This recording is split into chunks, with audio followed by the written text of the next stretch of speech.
Hola, hoy estoy en un Opel Astra H GTC. En este video te mostraré cómo cambiar las unidades de tu ordenador de Abordo.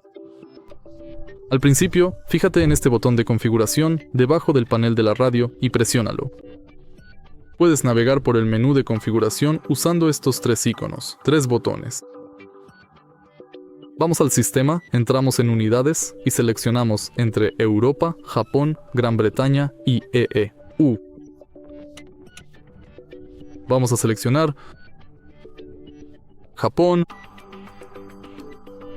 ahora Gran Bretaña, EU, y nos quedamos con Europa. Regresa y ya está configurado. Si te ha resultado útil este video, por favor deja un like, comenta y suscríbete.